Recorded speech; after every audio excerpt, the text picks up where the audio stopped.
Thanks to all the people that are coming in here.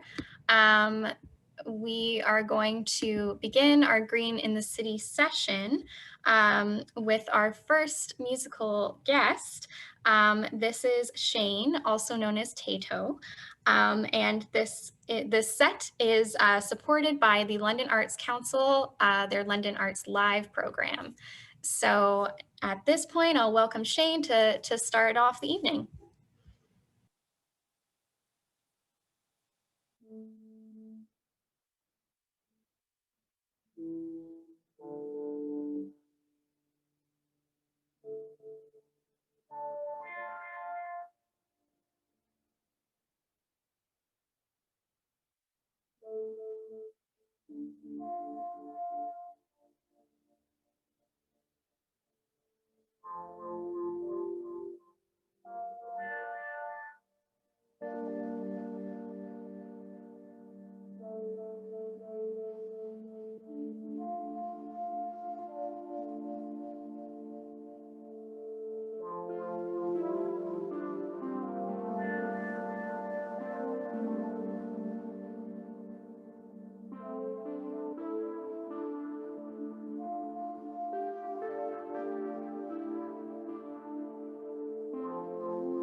Thanks so much, Shane.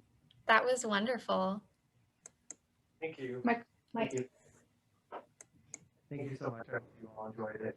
It was amazing. It was great. I loved it. Beautiful. Thank you so much for having me on the show. I really appreciate it. Welcome to everyone who has joined during TaToe, aka Shane's set. And for anyone who wants to learn more about Shane or TaToe's music and art, you can check out this slide here, and also we'll put the link to his website in the chat. Thanks again to the support from London Arts Council for connecting us with Shane for this event. So now that it's 4:30, we're going to start with the presentations. But first, we're going to get a welcome and land acknowledgement from Joanna Kerr of the London Public Library. Welcome. My name is Joanna, and I'm a librarian at London Central Library. One of the books I'd like to highlight this afternoon is The Fragile Earth, which tells the story of climate change, its past, present, and future. It features writing from the last 3 decades, including the essay, The End of Nature, the first piece to popularize the science and politics of climate change for a general audience. This title and others related to today's topic will be sent in a follow-up message where you can follow the links for downloads or to place a hold at the library. Before starting our program, we would like to take this time together to acknowledge that we in London, Ontario, are speaking to you from the traditional lands of the Anishinaabe, Haudenosaunee, Huron-Wendat, Lenape, and neutral peoples. This land is covered by several treaties, including Treaty 6, the London Township Treaty of 1796. We acknowledge historical and ongoing injustices that Indigenous peoples endure in Canada. We are grateful for the opportunity to meet here, and we thank the generations of peoples who have taken care of this land. Together and going forward, may we all recognize our own responsibility in the stewardship of this land. If you would like to read or learn more about Treaty 6, the library holds materials on this and other treaties. We would also like to take the opportunity today to highlight upcoming events organized by the London Black History Coordinating Committee. These include the African Food Festival, which unfortunately has been sold out, but it's good news as well. But there are lots of other events and activities, including the Family Celebration Showcase on February 22nd, featuring song, dance, spoken word, and storytelling. Then there's the closing celebration on February 27th. The theme this year is celebrating the strength and resilience of the Black community in Southwestern Ontario. And running all month at the library, pick up a Kente cloth art kit at any library branch in London to create your own African Kente design. And until March 7th, join the online adult reading challenge, Celebrate Black Voices. Find details on the library's website.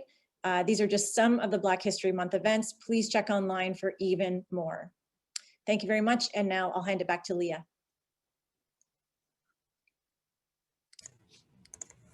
Thanks, Joanna. So at this point, we'll be getting into today's session. So first I'll present a short video about London's Climate Emergency Action Plan. Then we're going to do just a couple of poll questions as well. And then after that, we will hear from our speaker for the evening, Dr. Katharine Hayhoe. Then we will have an approximately 20-minute Q&A period. Throughout Katharine's talk, we encourage you to submit questions to Katharine through the link here, pollev.com/Katharine. We'll also be pasting that in the chat for you as well. So please direct your questions to her through that link. Then we will just have some concluding comments from the City of London about London's Climate Emergency Action Plan, and some wrap-up points about how you can get involved in local initiatives in London. And a reminder that this event is being recorded and it's also being live streamed on our Facebook. So you can check that out at London Environmental Network on Facebook. And hello to everyone who's watching. Also, please use that link to submit your questions to Katharine throughout the session. So now I'm just going to load up the video here. Play it from the beginning and please let me know if there's sound.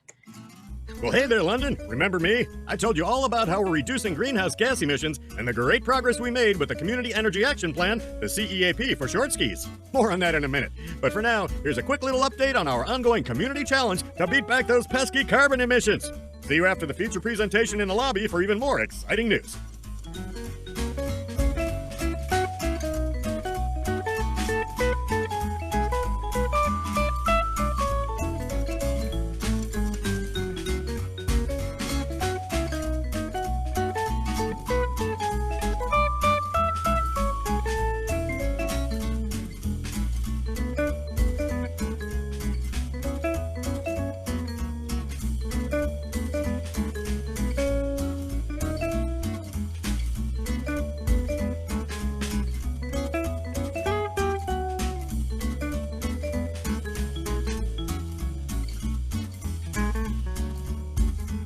In case you aren't a math whiz with a magical memory for numbers, our 2019 annual carbon emissions were 380,000 tons lower than our baseline year of 1990.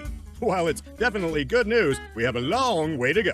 Between flooding, super hot summers, and blizzardy winters, climate change is definitely a real problem for all of us, and we need to tackle our greenhouse gas emissions faster than a Western Mustang's linebacker. Ooh, my Achilles! That's why we've decided to rename the CEAP to, drumroll please, the CEAP, which now stands for the Climate Emergency Action Plan. Same great letters, same great taste, brand new mission. So let's keep giving her that London spirit, because climate change affects all of us. You, me, Grandma, even the parakeet. Okay, so that was a nice video that kind of sets a tone for what we're going to be talking about today. So tonight we're going to hear from Dr. Katharine Hayhoe, who is an accomplished atmospheric scientist who studies climate change and why it matters to us here and now. She's a remarkable communicator who has received the American Geophysical Union's Climate Communication Prize, the Stephen Schneider Climate Communication Award, the United Nations Champion of the Earth Award, and has been named on a number of lists, including Time Magazine's 100 Most Influential People, as well as Foreign Policy's 100 Leading Thinkers and Fortune Magazine's World's Greatest Leaders. Katharine is currently the political science endowed professor in public policy and public law and co-directs the Climate Center at Texas Tech University. She has a Bachelor of Science in Physics from the University of Toronto, a Master's of Science and a PhD in Atmospheric Science from the University of Illinois, and has been awarded honorary doctorates from Colgate University and Victoria University at the University of Toronto. So throughout Katharine's presentation, please ask her questions through the link that we've provided. And without further ado, I'm going to pass it off to Katharine to begin her presentation. Thank you so much. It's great to be with you here today. And before anybody asks, the answer is yes. If you know a Hayhoe, they are a relative. There's a lot of Hayhoes in Southern Ontario. I'm from Etobicoke myself. Third cousins are the ones from St. Thomas. And basically, if you know a Hayhoe, yes, it's part of the Southeastern Ontario Hayhoe clan. I actually had someone on Twitter just today tell me that he used to date one of my aunts back in the day. I studied climate change because of a course I took when I was finishing my undergrad degree at U of T. I was studying astrophysics and I was planning to continue in that when I needed an extra class to finish my degree. And I looked around and there was a brand new class over in the geography department on climate change. So I thought, well, that looks interesting. Why not take it? And I took it, and that was ultimately what changed my life, because that's where I learned that climate change is not only an environmental issue, which of course it is, but it is a human issue. It affects everything that we care about. And the only thing you have to be to care about climate change is a human living on planet Earth. And as far as I'm aware, we are all that. So that's the story of how I got to be a climate scientist, or what started me off on that path. And today I'm going to be talking to you about a lot of what we've learned and what we know since then. Starting on how to connect the global issue that is climate change to what's happening here at the local scale. So we're going to be doing some polling too, but we're going to be doing that a little bit differently. I apologize for that. You're going to have to do this 2 different ways. In the chat link, I think they already put, and if you don't mind putting this again, that would be great. They put this link. Go to pollev.com/Katharine, which is my name. Make sure you spell it with 2 A's. And when you do, just to check that you can go there, I'm going to ask you a question. Here's the question.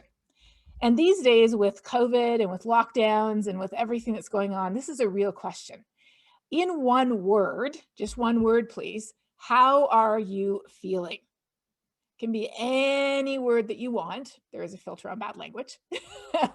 But in one word, how are you feeling? All right. Cold. Yes, I feel you. Tired. Yes. Overwhelmed, depleted, determined. I like that. Okay. You see why it had to be one word? It's because it's a wordle. The more people say the words, the bigger they get. So it looks like most people are cold and tired. But second of all, we're good and we're okay and we're determined. I don't know if you ever saw that wordle that they did of the most common words used in tweets just in Southern Ontario versus just over the border in Buffalo. I'm not sure if you saw that. That was a couple of years ago. It was really interesting, the difference between the 2 places, even though we're so close geographically. So yes, we feel many different things. Sounds like somebody's got a toddler at home too. But this is how we feel with the pandemic. And here's what I'm going to show is that with climate change, these are the ways that we can feel too. We can feel tired and anxious, and we can feel hopeful. We can feel discouraged, but we can also feel determined. We can be concerned. We can also be meh. So let's dig in. First of all, why does climate matter anyways? Well, what we don't often think about is the fact that our entire society is built on an assumption that we don't really learn. It's the assumption that we can have hot and cold and wet and dry, but long term, it all averages out. And that's what we use to plan almost every aspect of our lives. The assumption that what we've seen before, what we've experienced before, will tell us what we'll see in the future. Like what? Well, like our building codes, what type of crops we grow, where and when and how, the energy demand and the water demand that we plan for, where the flood zones are, whether you have snow removal or not, unless you're Calgary. They have a different approach to that. But climate really is at the foundation of how we build our homes, the clothes that we have in our closet, whether we have winter boots and a jacket or not. These things all depend on what climate has been like where we live. But here's the thing. If we're only planning for the future based on the past, it's like driving down a road looking in the rear view mirror. This works great if you're on one of those dead straight roads that they have all the way from Texas over to Arizona. They have some roads that are so straight that you could be driving down the road, not only staying in the road, but in your own lane, just through looking in the rear view mirror. You can. But you can see what the problem is. This works fine when the road is straight And it works fine when climate isn't changing. And over the past few hundred years, really even the past few thousand years, there hasn't been a big change in global climate. Our global temperature has been about as steady as that of the human body. It goes up and down by a few tenths of a degree every day, but overall it stays pretty constant. So why does climate change matter? It matters because it's the curve in the road. We have currently hit this curve and our wheels are already on the rumble strip. We are getting the warning signals that we are in serious danger of running off the road. And when I say we, I mean all of us. Our long-term averages are changing. We've documented this with thousands of observations over hundreds of years around the world. So we know that changes in the long-term average is important because that changes the future conditions that we depend on to plan and design and build our infrastructure, to allocate our resources, our health, and more. But that's not all. We also see that our variability is increasing. Yes, it's changing too. And we care about that because it's taking all of the risks that we already normally face, right? And it's exacerbating them or making them worse. So often we think, well, here's my priority list. Number one, I want to survive the pandemic without losing either my sanity or my life. I'm worrying about everybody I love. I want to make sure I can feed my family. I'm trying to keep up with my job or even just keep it. I need to pay the bills. I might have to try to plan for the future. And then along comes this sustainability person or this climate scientist, and they're telling me doing something about climate change is too low down your list. You need to move it up your list. And you feel like, I've already got all of these things at the top of my list. Where am I supposed to put climate action? Well, I'm a climate scientist, and I'm going to say something that may surprise you. I don't think climate action needs to be on any of our priority lists. Yes, you heard that right. I don't think climate action needs to be moved up any of our priority lists. Why not? Well, because I care about climate change because it affects our health. It affects everyone I love. It affects the food that we eat, the air that we breathe, the water we drink. It affects people's jobs and their well-being. It affects the economy and our ability to pay the bills. It affects our future. It affects everything that is already at the top of our priority list today. So if we don't understand the importance and the urgency of climate action, it isn't because we need to rearrange our priorities or change our values. It's because we haven't connected the dots between what we already care about and how climate change affects those things. And if we feel like we have a neighbor or a coworker or a colleague or a family member who doesn't care about it, it isn't that they have the wrong values or they care about the wrong things. They just haven't connected the dots between what they already care about and how climate change is affecting it. Now, this sounds simple, but it's a really important paradigm shift. Because if we assume that people have climate action on the wrong place on their priority list, or they have different values that don't value climate action, often our approach to people can be very judgmental, right? It's like, oh, well, you're not caring enough, so you need to care more. But if we say, no, you already care, you just don't realize it. Here, let's talk about how we're both parents, or we both live in London, or we both work in the same industry, or we both care about the same activities outside. And I'm worried about this because I enjoy skiing, or because I ice fish, or because I have a child with asthma. This is why I care. The conversation goes very differently than if we come at that conversation with an attitude of, well, that person's wrong, or they're not doing or thinking the right things. So I'm going to go back to you now. I want another word from you, but this word's different. I want to ask you in one word, tell me, I care about climate change because it affects my or our what? And if you're listening on Facebook Live, you can do this too. I care about climate change because it affects what?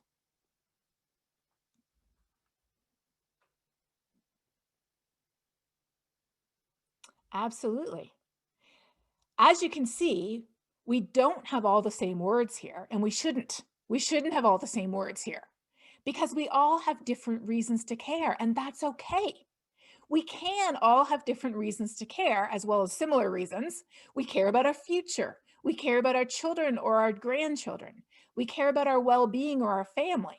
We care about our lives, our communities, everyone, vulnerable people, our jobs, society, biodiversity, the food chain, ecosystems, the earth, wildlife.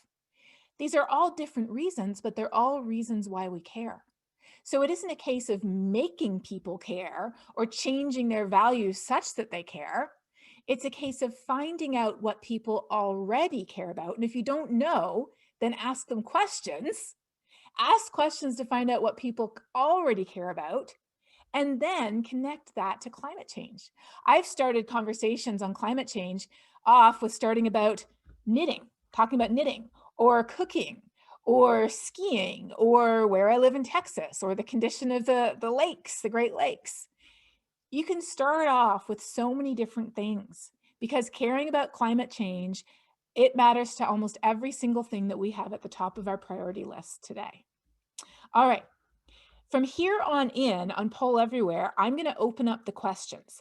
And I love doing the questions on Poll Everywhere because not only can you write your own question, you can see everybody else's question and you can upvote the questions that you most want to answer. So I'm just going to activate the questions here. And as we go along at any time, feel free to go to pollev.com/Katharine, now that you know how it works, and feel free to look at the questions that other people have written there or add your own question at any time. The questions are now open. But I want to dig deeper into, well, what is happening to our world? What do we have to prepare for? What does this curve in the road look like? The first thing it looks like are stronger and more frequent heat waves. And I put an asterisk there because that doesn't mean we don't get cold too. We still do.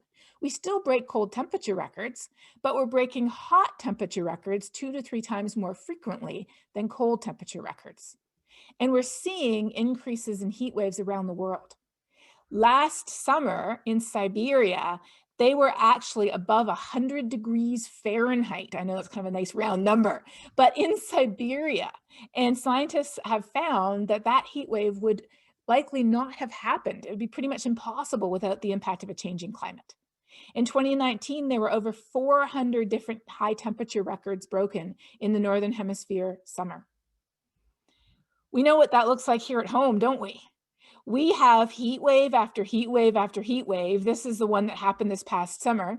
And as Dave Phillips from Environment Canada said, he said, it's like sitting around like an unwanted house guest and it won't leave. I don't know about you, but we have a cottage up north, and the whole point of the cottage, right, is to go there when it's too hot in the city. Well, it's so hot at the cottage now during the summer heat waves that you can't even sleep. You have to, wet the sheets and put the sheets over you in order to get to sleep. What else is happening though? Because it isn't all about heat. It's about a lot more than heat. And one of the next things that we're seeing is more intense and more frequent heavy precipitation. Why is this happening? It's because warmer air holds more water vapor. And so when a storm comes along, there is more water vapor up there for that storm to sweep up and dump on us today than there would have been 50 or 100 years ago. Why have I said precipitation? Why did I put a star there? Well, precipitation can fall as rain, it can fall as ice, it can fall as sleet, and it can fall as snow.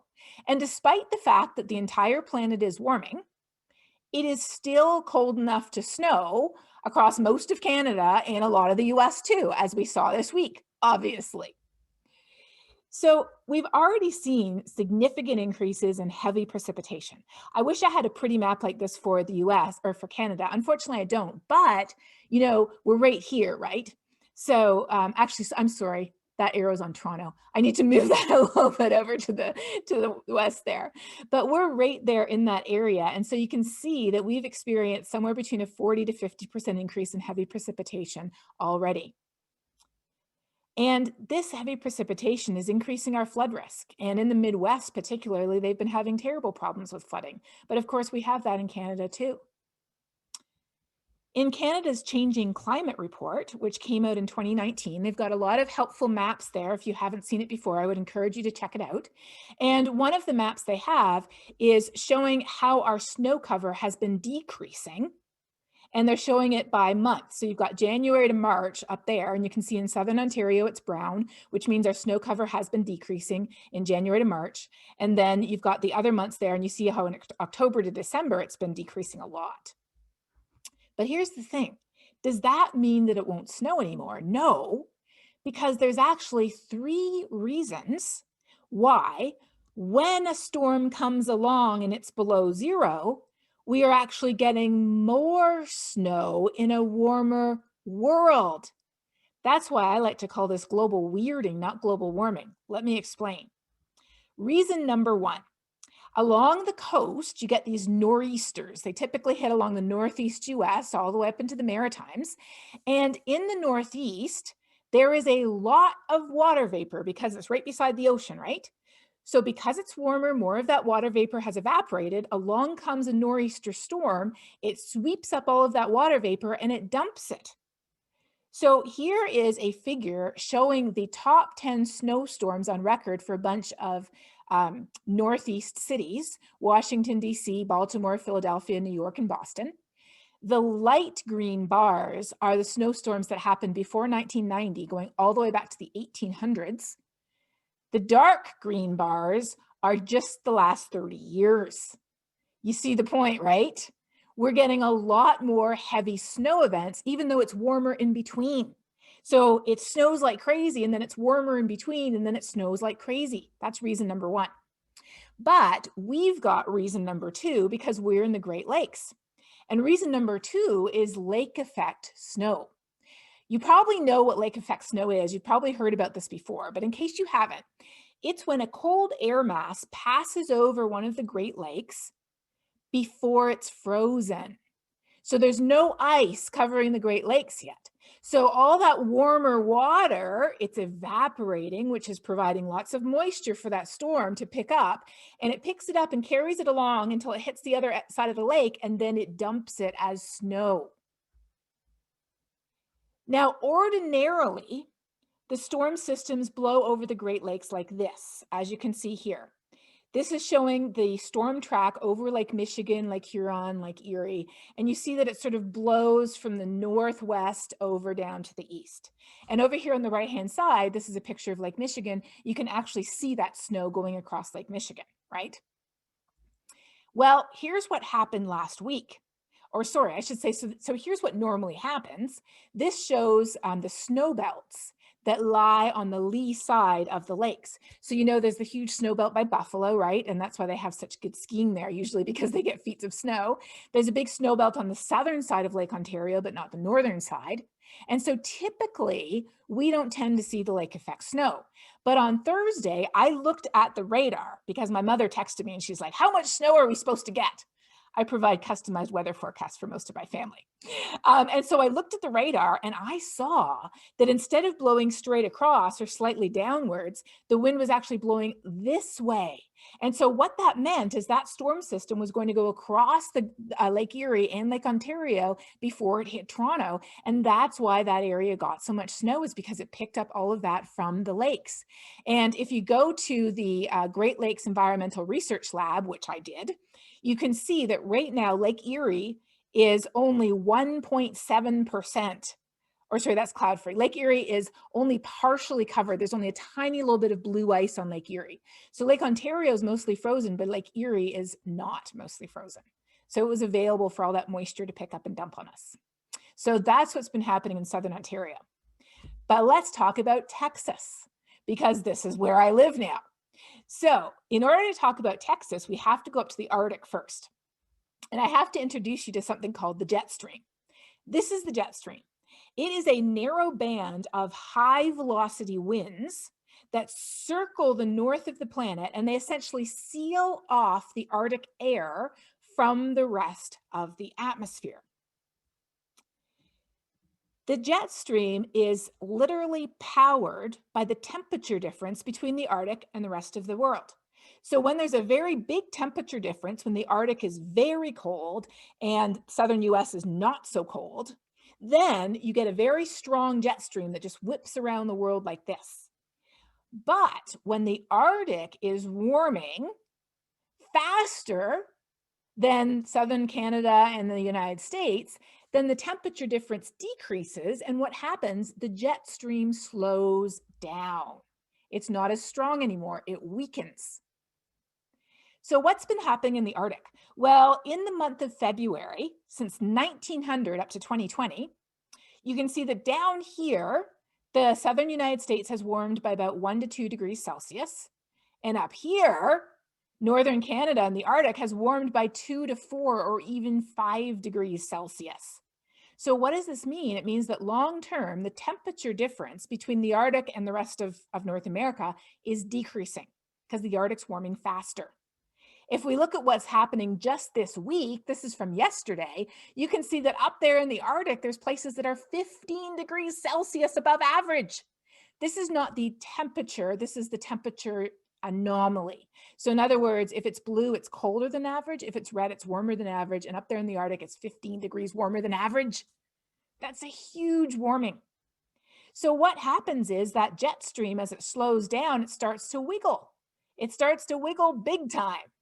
And maybe this shows it more clearly. Here you've got the strong jet stream on the right, and you've got the weak jet stream the strong one on the left and the weak on the right. As it wiggles, all of that cold air from the Arctic can pour down into those troughs, as they call them. Now, we're used to those hitting southern Ontario. It happens pretty frequently. But they're not used to it hitting so far down in Texas. It still happens once in a while. 10 years ago, they had a similar storm to this one. And actually, our power grid was told that they should prepare after the storm 10 years ago, and they didn't, which is why we're in such trouble today. But there's some indication that a warmer Arctic could be increasing the outbreaks of polar air. And then in between, we continue to warm. Isn't that crazy? Again, that's why I don't think we can call this thing global weirding. Or global warming. I think we have to call it global weirding. And this is a map of what actually happened this week. You can see that actual wiggle. This is what really was happening. You can see the wiggles, right? And you can see that trough, and you can see all the Arctic air pouring right down all the way to Texas. And of course, this is the situation that we're in today, though I'm very fortunate. We do have power and we do have heat. And frankly, as a Canadian, I don't think it's that cold. I didn't need a hat yesterday. And hats are always things that you put on when it's cold out. But it definitely is a lot colder than most people are used to. And a lot of people don't know what to do when the power and the heat goes out. And so there are people who are literally freezing to death here. And it is a very serious situation. So in addition to extreme heat and heavy precipitation, which includes rain and snow, what else? Well, we're seeing longer and stronger droughts in many places, including the southwestern United States and northern Mexico. We're seeing bigger and more intense wildfires. Where? Alaska, BC, western US. In the western United States, just to give you an example, we see that without a changing climate, there would have been about 11 million acres burned since the 1980s. But with a changing climate, it more than doubled the area being burned. And California Fire Agency put out this really stunning figure this past year, where they looked at the 20 largest wildfires that have happened since 1932. The 3 gray ones are the ones from 1932 to 1999. Then the blue ones are the ones from 2000 to 2019. And then you've got 2020 all by itself is the whole third. Why are wildfires getting bigger? Well, it's not because they're seeing more of them, because in the United States, most wildfires are the result of accidental human ignition. Not arson, only 7% are arson. Most of them are what?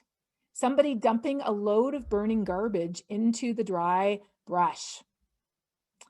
A power line sparking.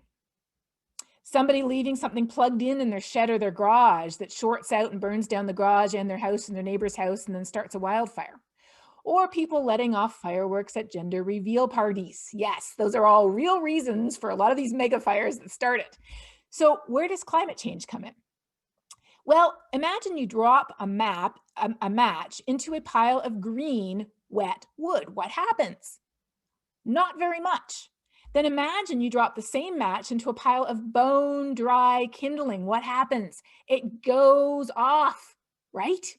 That's climate change. Climate change is drying out the vegetation in the soil so that when people do something careless, it's just waiting to start a conflagration. A year ago, I know it's hard to think about this, but a year ago, the headlines weren't about COVID yet. They were mostly about what had been happening in Australia with the terrible bushfires, the same problem. So wherever we live, we're seeing these in the places where we live. Out west, there's beetles that aren't being killed off anymore by warm winters, and so they're overwintering and they're eating millions of acres of trees. We're seeing record wildfires. We're seeing heavy precipitation and floods. We're seeing ticks that carry Lyme disease spread through southern Ontario. You know, I grew up running through the woods every summer and I never had a tick. My husband grew up in Virginia though, and his mother would check him every night for ticks, and she'd find them too. Why? Because they had them there, not here. Why do we have them here? Why do we have kudzu in southern Ontario now? It's that vine that ate the south. Why do we have kudzu here now? It's because warmer winters aren't enough to kill off these invasive species and pests. This is hitting us in the pocketbook too. In 2018, severe weather cost Canadians almost $2 billion. If we look over the past couple of decades, from the 1990s to the 2000s, insured losses were about $500 million a year, leaving out the Fort McMurray wildfires, which are the most expensive insured disaster in Canadian history. It's been 3 times higher, averaging $1.5 billion per year from 2010 through 2019. In the United States, they actually track the number of billion-dollar weather and climate disasters by state. I wish we could do that. Some people do, but it's proprietary information, so I wasn't able to get the figure. But in the US, it's public. It's by their National Oceanic and Atmospheric Administration. And you can see that Texas already naturally gets more disasters than any other state because it gets everything. They get wildfires, ice storms, blizzards, droughts, heat waves, tornadoes, severe weather, hurricanes, everything. They get everything. But in 2020 smashed the record for the most billion-dollar weather and climate disasters of any year, 22 in 1 year. And of course, they're not all just $1 billion. Some of them are tens or even $100 billion they can be. So what's going on? What's going on is climate change is costing us. It's estimated, I know it's hard to estimate this, but The Economist, as of last month, estimated that COVID would cost the entire world over these 2 years, 2020 to 21, COVID would cost us about $10 trillion. Well, climate change, if we don't do anything to fix it, by the end of the century, it will be costing us a COVID-like economic depression each year. Each year. Climate change is loading the weather dice against us. Wherever we live, we always have a chance of rolling a double six, a wildfire, a storm, a heat wave, a drought. Of course, they're natural. You know, Hurricane Hazel hit Toronto in the 1950s. We get storms all the time. But as the planet warms, it's like it's sneaking in and taking one of these numbers and another one and turning them into sixes, and then even taking 1 or 2 and turning them into sevens. And all of a sudden we say, well, how could we have, 3 500-year flood events in 3 years like the city of Houston has had? How could this be happening? It's happening because climate change is loading the dice against us. So whether you live in Texas or whether we live in Canada, we are seeing the impacts of climate change with hurricanes reaching further north at a stronger or higher intensity, with permafrost in the Arctic thawing, with sea level rise threatening our coasts. We are seeing climate change affect us in different ways depending on where we live, but we're all seeing its impacts today. As the Prime Minister of Dominica, which is one of the islands that was devastated by the 2017 hurricane season, said, he said, to deny climate change is to deny a truth that we have lived. Hurricanes aren't getting more frequent in a warmer world, but they're getting a lot stronger, a lot bigger, a lot more intense, a lot more rainfall associated with them, a lot more damaging. And his island experienced that personally. So why is climate change a justice issue? And if anybody's keeping track, we've got 7 questions. Why is climate change a justice issue, though? Obviously, it's a human issue. It affects every single one of us, no matter where we live. But why does it affect different people particularly? Well, first of all, why is climate change happening? Our planet already has a natural blanket of heat-trapping gases The sun's energy goes right through that blanket like a window, and then the earth absorbs that heat energy or absorbs the sun's energy and gives off heat energy. And then the blanket, just like a blanket with you at night, a blanket traps your body heat. This blanket of heat trapping gases traps the Earth's heat, keeping us over 30 degrees Celsius warmer than we would be. So if this blanket is natural, which it is, and if it's responsible for life on Earth, which it is, there wouldn't be much life on Earth at all, just the bacteria they found in Antarctica would be the only life on Earth if we didn't have this blanket. If that, what's the problem? The problem is that by digging up and burning coal and then later oil and natural gas, we're wrapping an extra blanket around the planet that it doesn't need. And that's why the planet is running a fever, just like you would if somebody snuck into your room and put an extra blanket on you when you didn't need it. Trust me, these days, everybody wants somebody to put an extra blanket on them. But if you didn't need it in the middle of a summer heat wave and somebody put a blanket on you, you'd wake up sweating. But fossil fuels don't only produce heat trapping gases, fossil fuels also produce air pollution. And air pollution is deadly. So as of today, according to the Johns Hopkins COVID tracker, there are almost 2.5 million deaths around the world due to coronavirus. And this number is absolutely devastating. I live in the United States now, which tops the list of the most deaths. And I know people, and you probably do too, who lost their lives to COVID.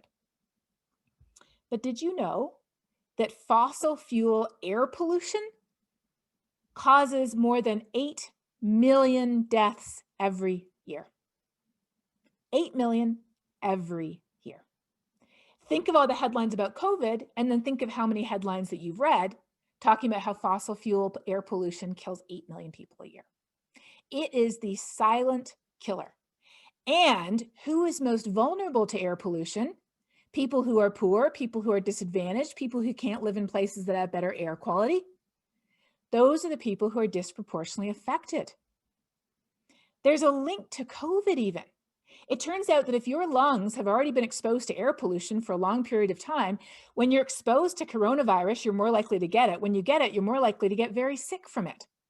And so when they started to realize that in the United States, people in the Black community were disproportionately getting sick and even dying from COVID, they realized that likely the link was air pollution. So in Chicago, for example, 30% of the population in Chicago is Black. Over 70% of the COVID deaths are among the African-American community. And they think that likely the link is air pollution and lack of access to adequate health care. Climate change is not fair. Why do we care about it? We care about it because it affects our water, our food, our security, our homes, our health, economy. But what if we already don't have enough food? What if we already don't have access to clean water? What if we already don't have a safe place to live? What if we don't already have a job that can support us? What if we already are suffering from a health condition? That's why climate change disproportionately affects people who are already marginalized, people who are already living in poverty, people who already have physical disabilities, people who are indigenous communities, women and children, especially in poor countries. Climate change is profoundly unfair because it most affects the very people who have done the least to contribute to the problem and who are already suffering the most today. Here's a map that shows the share of the population of each country that already lives in extreme poverty. So just sort of keep this picture in your mind, because now I'm going to show you another map, and this map shows where the people live who are most vulnerable to climate impacts. What does this look like? Pretty much the same. The people who are already living in poverty are the ones who produce almost no heat trapping gases, yet they're the ones who are most vulnerable to the impacts of a changing climate. Because we could have a flood in Toronto, and this is actually a picture of the gardener from a number of years ago. We could have a flood in Toronto, and it does have devastating effects, don't get me wrong, but then you can have the same flood in Southeast Asia, and the death toll and the damage toll and the residual damage from loss of food and access to clean water is just orders of magnitude more than it is if the same event happens in Toronto. We had a drought in Texas a number of years ago. It cost $8 billion US in damages. A drought of a similar magnitude happened in Syria. Yes, But in Syria, they already had a refugee crisis because of the Iran war, people flooding into Syria. They had a corrupt government and a corrupt government system where you couldn't even dig a well if you were a farmer unless you paid a bribe to somebody. And so thanks to the drought, unemployment soared in some places to over 90%. And the drought was not what caused the refugee crisis. The drought was like the final straw on an overloaded camel's back. That's how climate change disproportionately affects the people who are already starting off with less. One Stanford study by some of my colleagues last year found that the economic gap between the richest and poorest people in the world has already increased by 25%.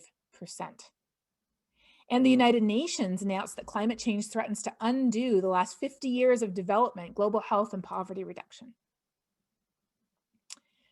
Where does COVID come in? Well, it comes right in here too, right? Because just like climate change is a threat multiplier, COVID is too.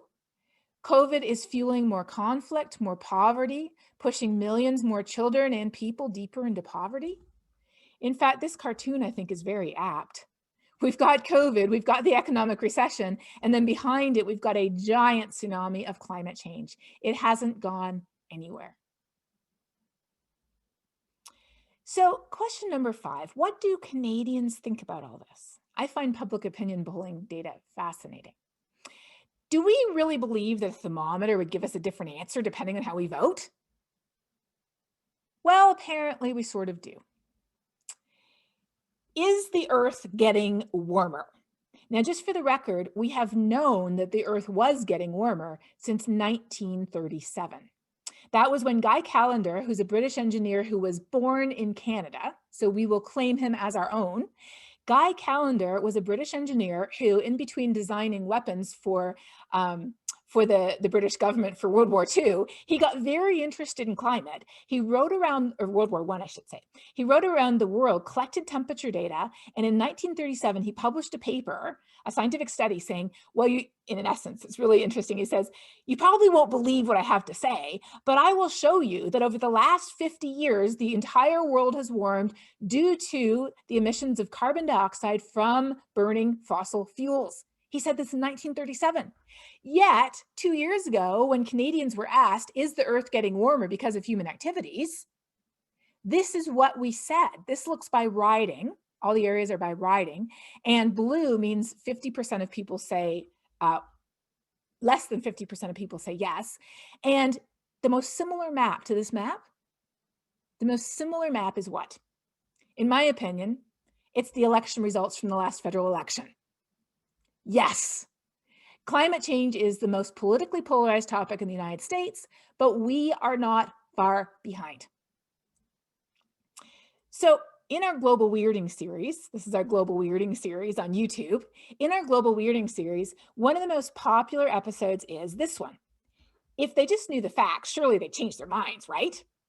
And don't forget, you can be asking questions on Poll AV as you go along. At any point, you can ask questions on Poll AV, or you can look at the questions other people have been asking, and you can upvote the ones that you most want me to answer at the end, because we've got good time for Q&A at the end. Probably not time for all the questions though. So check out the questions and vote for the ones that you like the best. So we often say if they just knew the facts, surely they change their minds, right? But cognitive linguist George Lakoff says in this really interesting book, Don't Think About an Elephant, he says, we've been taught a false and outdated theory of reason that facts alone will set you free. Now, don't get me wrong, facts matter enormously. Of course they do. I mean, you could say, I don't believe in gravity. You step off the cliff, you're still going down.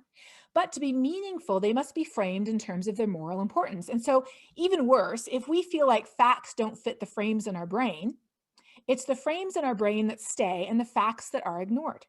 Let me give you an example from today. There's a lot of misinformation going around the internet about the idea that wind turbine failure was what caused the Texas power outages. Even though our power grid has announced that 13% of the power outages are due to wind turbines icing because they didn't spend the extra money to buy the equipment and the technology that keeps the turbines running in Canada, in the Arctic, in Antarctica, in Norway, and in Denmark. They skimped on the technology and now they're paying the price. So 13% of the outages are due to iced wind turbines, But 87% of the outages are due to iced natural gas pipelines, iced natural gas power generation, iced nuclear facilities. Yes, those iced up too. But yet on the internet, people are circulating these myths that it's all due to wind energy. And in fact, the governor of Texas himself went on Fox News and said it was all due to wind energy, which of course is foolishness. So one woman on Twitter was saying, well, that's not true, when I posted an article. And so I said, well, and then she said, well, there's no solutions to climate change anyway. So I said, well, actually there are, and here's a great resource. And I gave her a resource, which I always do. I said, here's a great resource. And she said, oh, it's all hooey, you know, you just believe in fairy dust. Give me solutions. So I said to her, well, I just gave you solutions. Like, you're literally replying to a tweet in which I gave you solutions. And you know what she said? She was very honest. She said, I don't believe there are solutions, so I'm not going to look at it. So when our frame doesn't want to fit the facts, what stays? Our frame stays, the facts go. Compounding this is an issue called psychological distance. What is this? It's the idea that climate change is distant in time, future, not now, distant in space, over there, not here, abstract rather than concrete, global temperature, not a wildfire or a heat wave here, and it's irrelevant to our primary concerns.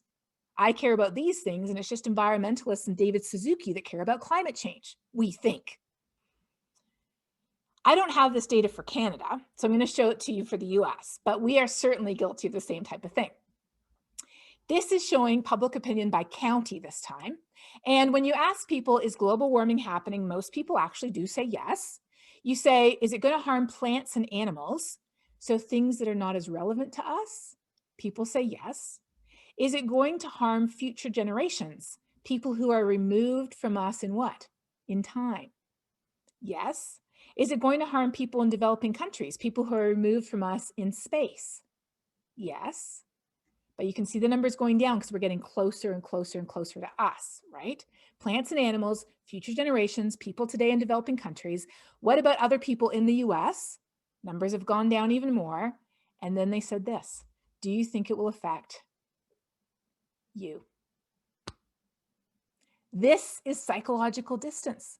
Somehow we imagine that it's going to matter in the future, but it's not going to matter to us here and now. And the number one image that we often associate with climate change is the image of an animal that many Americans believe regularly runs through our streets, but we know, no, you have to go very far north to find one of these animals in the wild, and most of us have not seen one. This is what people believe is the number one poster child of the changing climate, whereas in actual fact, we are the ones on the metaphorical iceberg with the polar bears, so to speak. We are just as endangered as they are. Our civilization, our society that's built on that assumption of a straight road and a stable climate, that is what is at risk. So what can I do about it? What can I do about it? What am I supposed to do about this whole thing? I want to go back to this map, and don't forget to start putting your questions in Poll EV because we're going to get to those soon. I'm going to go back to this map where we left off. This is not the darkest blue map. I want to show you two darker blue maps. Ready? When they asked people, do you ever talk about it? Which is why the questions, the polls that you did before my talk were so perfect. Do you ever talk about it? It turns out that 2/3 of the entire US doesn't even hear somebody else talk about it, even occasionally. And then they said, you hear about it in the media at least once a week. People said no.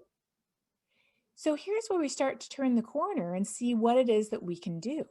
Because here's the connection. If we don't talk about something, why would we care? If we don't care, why would we ever want to do anything about it, right? We think it's distant from us in time, in space, in relevance. We think it might be too political. And yeah, we've got people even in Ontario who think that. But the reality is climate change affects every single one of us. And so how do we affect change? People have been studying this from a long time. They've been studying how it happened with slavery, how it happened with the vote for women, suffragism, how it happened with civil rights in the US, how it happened with smoking, how it's happening right now with plastic pollution and plastic bottles. How change happens is when we alter our social norms. What are social norms? They're a set of mutual expectations, beliefs about what others do and beliefs about what other people think we should do. Let me give you some low-key examples. You know, a few hundred years ago, it used to be perfectly acceptable to take your chamber pot and throw it out the front window. Imagine if you did that today. It is not acceptable. Our social norms have changed. Our social norms also change as we grow up. At one point in our lives, most of us believed that it was perfectly fine to have a screaming tantrum on the floor of the grocery store if something didn't quite go our way. But most of us have grown out of that since then because we realize that there are strong social norms against adults having screaming tantrums on the floor of the grocery store. So our social norms are what affect massive social change. And when it comes to climate change, changing our social norms begins with having a conversation, because how would you know what anybody's thinking if they never talk about it? We don't talk about it often because we don't think it matters to us personally. We don't know how to communicate why it matters to other people. And we don't think there's anything positive that we can share about why to fix it. We just have more doom and gloom to dump on people. And that does not change minds. Doom and gloom does not change minds. It gives you a short-term fear reaction that lets you outrun the bear, or really actually just outrun the person beside you, because that's all you have to do, right? I grew up going to camp. But the reality is we need sustained long-term change, and fear is not going to motivate that. We have to understand that there are solutions that work. Now, here's the really interesting thing. When we talk about things and when we do things and talk about things, I'm not against doing things, not at all. I have solar panels. I drive an electric car. I've reduced our food waste. I hang up the laundry to dry. I've changed the light bulbs. I've cut a lot of meat out of our diet. I've done a lot of things, but doing them isn't the point. It's talking about them that's the point. That's the point, because if you do all of that and you never talk about it, you will never change our social norms.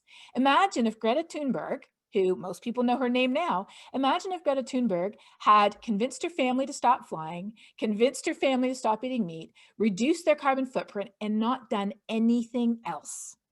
Would you know her name? No, you wouldn't. Why do you know her name? Because she did one more thing. She took a piece of cardboard, she wrote a bunch of words on it, and she went and sat outside a building. She used her voice, and that is why we know her name. If a 16-year-old girl can use her voice, surely we can too. So what does talking change? And she was 16 then, I think she's 18 now. What does talking change? Well, first of all, it changes who we see ourselves as, because we present ourselves to the world. Then it changes what people around us think, and that's what changes our social norms. But we don't stop there, because our social norms affect what scientists call our efficacy, and that's just a fancy word for, do we think we can make a difference? It turns out most of us don't think we can make a difference, and that's why we don't act. But if we feel like we can make a difference, if we've seen things changing in our social circles, we feel like we can make a difference, then we are much more able and willing to act. So what do we talk about? We need to talk about how and why climate change matters to us and all of the positive things we can do to fix it. Let me give you some examples. We can talk about why it matters in Canada. There are plenty of reasons why it matters in Canada. We can talk about what we're doing in Canada. Organizations like Iron and Earth that are working to transition people in the oil and gas industry into clean energy. Organizations, power companies that are moving towards clean energy. The fact that Warren Buffett's building a giant wind power farm in Alberta. We can talk about how some really smart scientists in British Columbia have figured out how to suck carbon out of the air. We can talk about how we already have massive amounts of hydro capacity, how we've got a price on carbon that's being ratcheted up and it's going to help us meet our Paris targets. We can talk about how we're adapting, how cities like Toronto and Vancouver and Halifax are adapting to the impacts of a changing climate. And we can talk about solutions, like the solutions that Project Drawdown has, more than 100 solutions. And sure, they've got solar panels, but they've also got coastal wetland reclamation, and they've got bioplastics, and they've got coastal wetland protection and conservation agriculture and efficient ocean shipping. I love talking about what's happening around the world. Did you know that 90% of new electricity installed in 2020 during the pandemic was clean energy? 90%. So that's why when Ted came to me 2 years ago and said, would you like to do a TED Talk? I said, yes, I want to do a TED Talk on the most important thing anybody can do. And they're like, we've already got TED Talks on, electric cars and vegan diets and light bulbs. I said, no, I want to talk about the most important thing that anybody can do. And that is to use our voice to advocate for change, to tell people why it matters and what we can do to fix it at every level. And then when Chatelaine asked me to write an essay a year and a half ago, I said, sure, I'd love to write an essay. And I want to write an essay for Chatelaine about how to talk about climate change. And actually, I'm not sure, Leah, if you can find the link to this, but if you can find the link, put the link to my TED Talk and put the link to the Chatelaine article in the chat if anybody wants to read it. You might be interested. I talk a little bit how I'm called everything from a charlatan to the handmaiden of the Antichrist. That actually came from a Toronto man. I know a lot of my abuse does come from the US, but a fair share still comes from Canada, unfortunately. And I want to end, and this is my last slide, I want to end with a story about Glenn. So get your questions ready, put them on Poll EV, we'll get to those next, but I want to end by talking to you about Glenn. Glenn lives in the borough of Wandsworth. It is in the greater London area, but London, England, not London, Ontario. The population of Wandsworth is almost identical to London, Ontario. It's about 380,000. So Glenn watched my TED Talk when it came out in December 2018. And he felt like a light bulb went on. He had been fighting for climate action in Wandsworth for years, and he just hadn't seen anything happening. So he watched my TED Talk and he decided, I'm going to have conversations. I'm going to have conversations about how climate change matters to us where we live in London, England.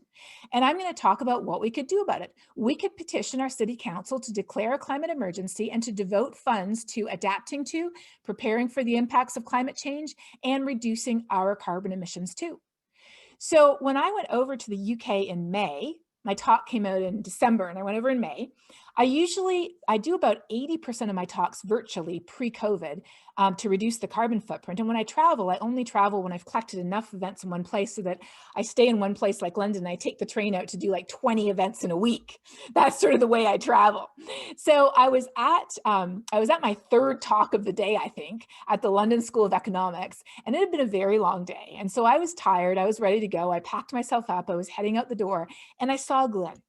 And he came over to me and said, Katharine, I just really want to tell you something. So I said, sure, what is it? He reached in his leather satchel and he said, I've been having conversations with people in Wandsworth since I watched your TED Talk. Would you like to see a list of the names? I said, wow, of course, I would love to see a list of the names. And I was expecting 80, 95, maybe 100. He reaches in, he pulls out a list of 10,000 names, 10,000. And he's up to 12,000 now. And he said, as a result, the city council has just voted to declare a climate emergency. And if you follow the headlines, they've continued to devote millions of pounds to a climate action plan. Sounds very similar to London, doesn't it? Where they're looking at energy efficiency, air quality, water management, green spaces, sustainable development, waste management, sustainable transportation.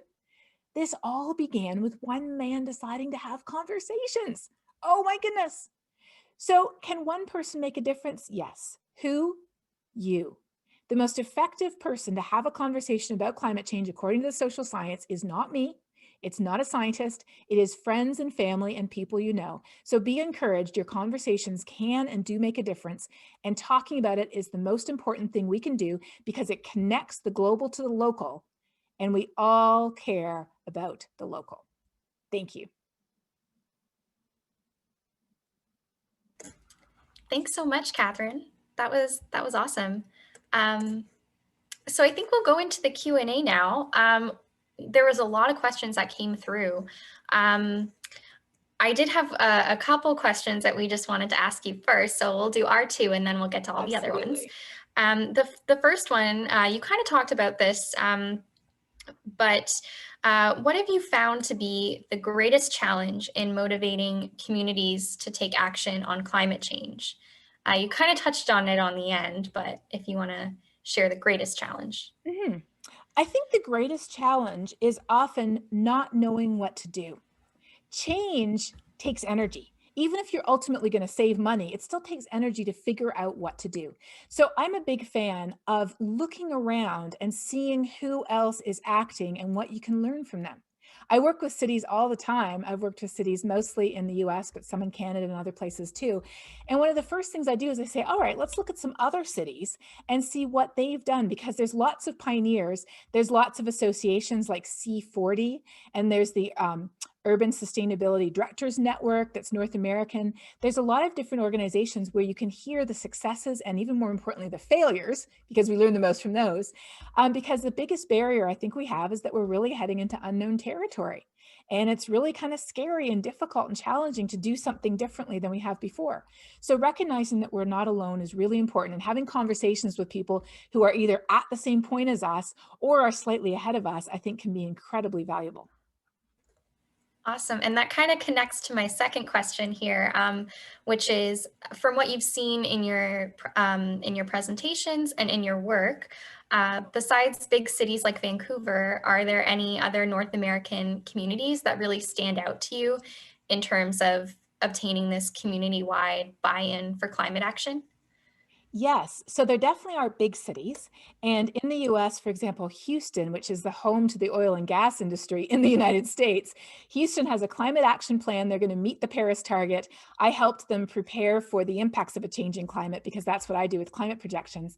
But there's also a lot of small towns, like Georgetown, Texas is a small community outside of Austin, Texas. It's really small. It's sort of like Georgetown, Ontario, really.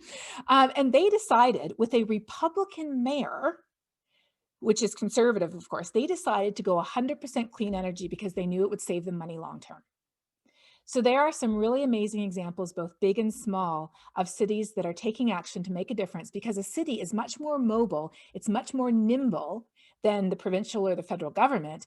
And cities often understand that, hey, it doesn't matter how you vote, we all live here and we all want a better future for our community and our city. Mhm. That's awesome.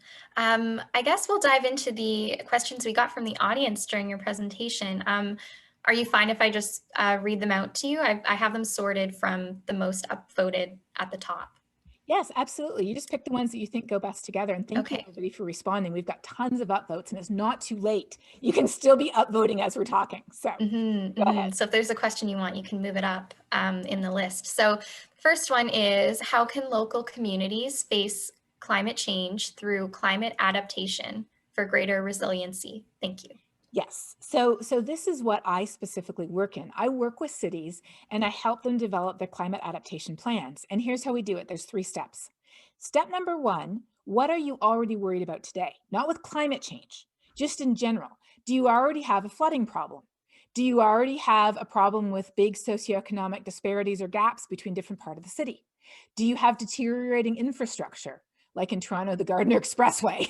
Do you have public health concerns? Do you have a big urban heat island effect? You know, when you have a lot of dark pavement, it gets really hot in the summer. Do you have problems or concerns with water quality? So make a list of what you're already worried about first, and then bring in the climate part and say, okay, which of these things on our list could possibly be affected by climate change? So you connect the dots and you make some pairings. You're like, okay, out of the things that we're concerned about, and I first actually did this with the city of Amarillo, I went to a talk by the city manager, completely coincidentally, I was just there to listen. And he listed the 10 biggest challenges that he had coped with in his role as city manager for the city of Amarillo. It's a small city in Texas of about 250,000 people that's 2 hours north of where I live. He listed 10 challenges he had had, and he didn't realize this, but I was listening to this going, oh my goodness, out of the 10 challenges, 8 of them are exacerbated by climate change. 8. Whether it's housing Katrina refugees or redrawing flood zones or coping with massive prolonged record-breaking droughts. So make that list first, then connect it to which ones would be affected by climate change. And likely on your list of 10, you'll probably have 7 or 8 too. And then that's where you actually want to go to people who work with climate information like I do and say, all right, how is this likely to change? Is it going to go up or down? Will it be stronger or more frequent? Or maybe with some things you don't know yet, like tornadoes, we just don't know. So you can start to put some information together. And sometimes you don't need super detailed or granular information, because sometimes, and this is really actually serious step 4, cheating a little bit, sometimes you're going to do the same thing no matter what. So for example, with Chicago, one of the first cities I worked with, we could tell them how much their heat waves were going to increase. So we could tell them somewhere between 3 to 5 times, that's how much your heat waves are going to increase. But what they were going to do, which is installing more cooling centers and reducing their urban heat island effect, and also putting in place a heat watch warning system, their adaptation measures were the same no matter how much the heat waves were going to get more frequent. So all they really needed to know was that heat waves are more frequent. They didn't need to know the numbers on it because what they were going to do is the same, if that makes sense. But with something else, like say you're putting in a new storm sewer system. Well, if you put in one that's way too big, you're going to waste your money. If you put in one that's too small, you're going to be digging it up again 10 years later and you're going to be wasting even more money. So that's somewhere where, like when we worked with the city of Boston and Cambridge in Massachusetts, that's where they actually want projections of heavy precipitation to figure out what's the size literally of the storm sewer system that they should be putting in for the next 50 years. That was fantastic. Another question we got was, how do we encourage our municipal government to do the right thing, even if that will make some developers unhappy? Well, that is not a new question, unfortunately. That is a question that every city struggles with. And I think at some point, there's going to be some people who are just not going to be happy. That will certainly be the case in Houston, for example, where development has just run rampant, and that's why they have such a flooding problem. But in other cases, bring in the developers and ask them questions like, what are your goals? What would you like to do? Obviously, besides making money, people have goals and they invest in their community and their city. So talk about your vision together, develop a shared vision, and then say, okay, we're really trying to head in this direction where we have sustainable transportation, we increase our urban density, we decrease our urban heat island effect, we increase our permeable pavements so we don't have a flood problem. We're trying to move in this direction to make all of us safer. So do you have any ideas that we could incorporate into this and bring them into the process? And again, some will refuse, but I think a lot of people, if they're approached in that way, and this is what I was talking about at the beginning with judging, if people are approached as, hey, I know you care and you probably want to be part of the solution, versus approaching people like you are the problem and the solution is to get rid of you. There's a big difference between the way you start those two conversations. Yeah, no, that was a great explanation. Next question we have is, based on your research, can you name a couple of leading mid-sized cities that are making progress in reducing their greenhouse gas emissions and would serve as a model for other communities? So I know you mentioned a couple before, but any other ones?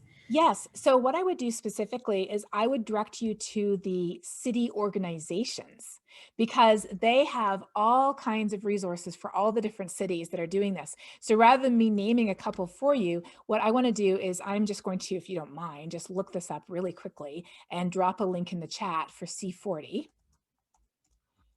Just a second here. Thanks for There we doing go. that. Yeah. It's the city's climate leadership group, and it has cities all over the world, including in Canada in there. And I would strongly recommend taking a look at that because it's very inspiring and it's great news.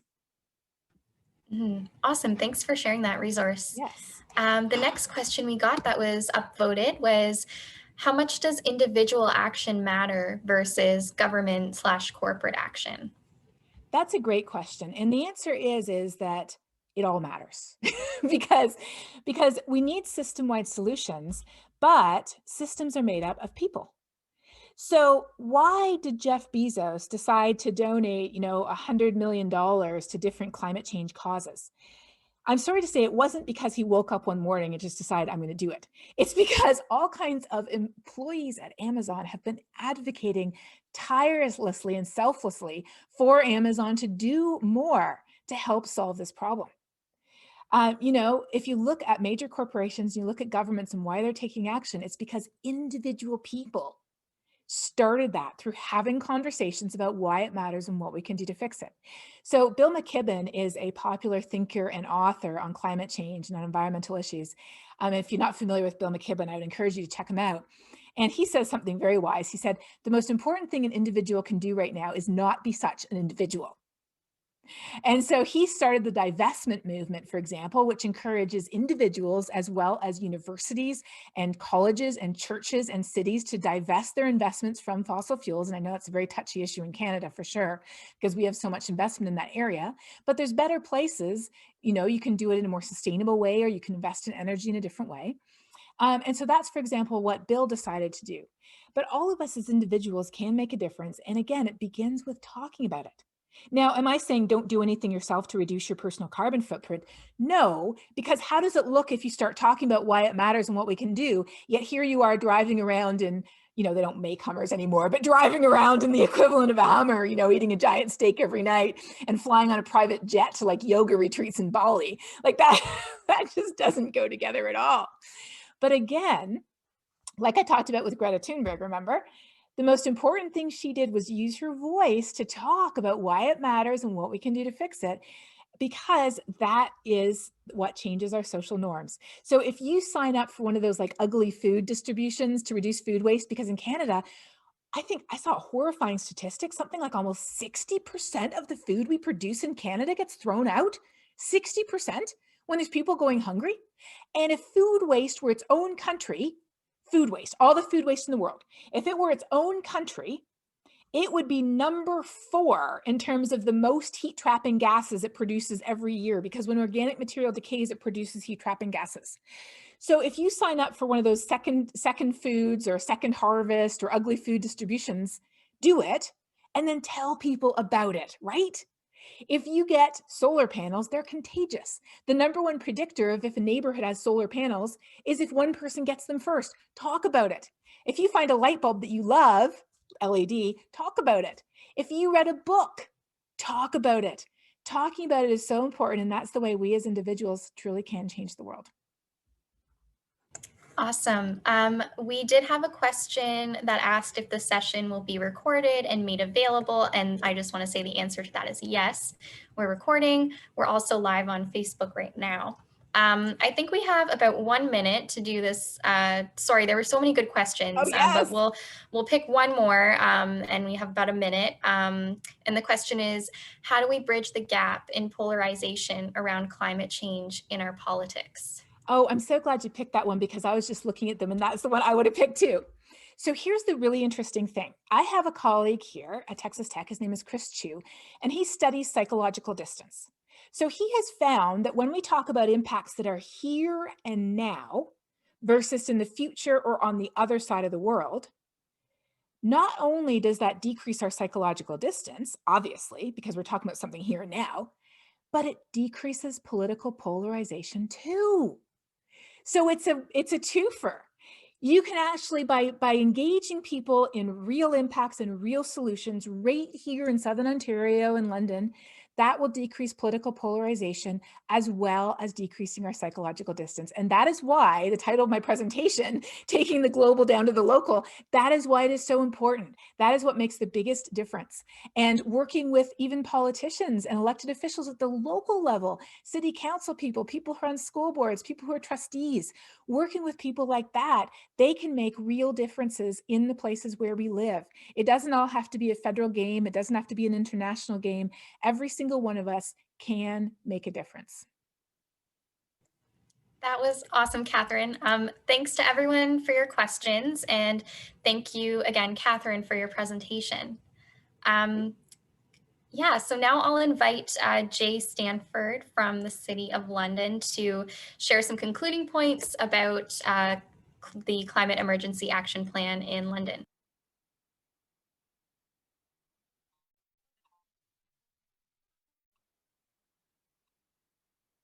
Thanks, Leah. It's Jay Stanford here from the City of London. And tell you what, a big thank you to Dr. Katharine Hayhoe for spending her time with us this afternoon. And you know what, just making that so understandable, so inspirational, with facts and figures from across North America. So thank you so much for doing that. I'm trying to get my screen going here, so bear with me just for a second. I can see your screen. It needs to be presentation mode. Yeah, and that's some reason that's locking up on me. Give me a sec here. Tell you what, I don't want to take too much of people's time. So if I click to this slide, are you seeing the our wonderful graphic here? Yes. Great. Well, I'll tell you what, many Londoners have seen this, and why this is so important, as Dr. Hayhoe pointed out, it's about what we do locally. And if you look at some of those bars, particularly the high one, you'll quickly see that about a third of our greenhouse gas emissions right here in London, of course, well, right from your own personal vehicle. And if we marry that up with our household emissions, you see that how we move and how we live right here in London, about 50% of our local greenhouse gases. We break that down further. This is what we do here locally. And it's how we're developing our climate emergency action plan. It is in part what we do at the household level. And you'll see about 50% comes from our vehicles. And you marry that up with natural gas, and you see that those two fuel or fossil fuels alone are about 80% at the household level. So we have this knowledge. We know what to do. We're going to continue to struggle. But as we get forward and work together, we can clearly see how we can move faster and further ahead. What the city has done, urged on by so many in London, and the passing of a climate emergency declaration, is we set up the development of a climate emergency action plan. And if you go to our Get Involved site, and I'll tell you, I only heard that 23% have been there. So that means I'm talking to right now, about 73%. This is where you have to go next, hopefully tonight, because when you get there, you'll see that we have a lot of wonderful opportunities. And those opportunities can take you as little as 5 minutes, but for those that can spare more time, upwards of 45 minutes. And you have a lot of different ways to share your ideas and to help us to develop that climate emergency action plan. Now, think about it. It's not a big investment of time. It's about an hour. So, Leah, I'll tell you, I'm inspired after listening to Dr. Hayhoe. She simplified a lot of things for me. I know that we're doing our best, but we're going to do better at the Stanford household. And as I look at what we've all accomplished here in London to date, we've got a great foundation to work from. Well, as you saw in the opening video, we've done reasonably well, but we have a long road ahead that we're going to work on together. So as you see on the last slide here, you're here tonight, but make sure you nudge your neighbor and tell them they missed a great show, but it's being taped. Back to you, Leah, and thanks for hosting a wonderful night. Thanks, Jay. I am just going to wrap up the evening with sharing some ways that you can get involved. So as we've been mentioning throughout the session, you can learn about and have your input on the London Climate Emergency Action Plan by using this link here. And again, we'll send this out. I think I saw a question come in somewhere about if we were sending links out. Yes, in the follow-up email, we'll send out all these links for you to click on and get involved. We also invite you to engage with the Climate Action Plan Simulator and register for upcoming Green in the City events. So actually, next week on the 25th at 7 p.m. we also have a Green in the City session all about how to engage with these climate action tools online. So please join us for that event next week. Also at that event, we're going to be talking about the Project Neutral Carbon Calculator, but you can take a peek at it here beforehand. And there's also the My Wild Green Home Virtual Expo, which has a bunch of resources for how you can do more sustainability from home. And lastly, I just invite everyone to check out our website, londonenvironment.net, where you can sign up for our e-newsletter to find out about upcoming environmental events, volunteer opportunities, and other ways to get involved with us. And I believe that's it for the evening. So thanks to the supporters of London Environmental Network as well. Thank you to Katharine for your presentation and for everyone for attending. And we really appreciate you all being here, and we hope that you, after this session, click on some of those links and take some climate action from home.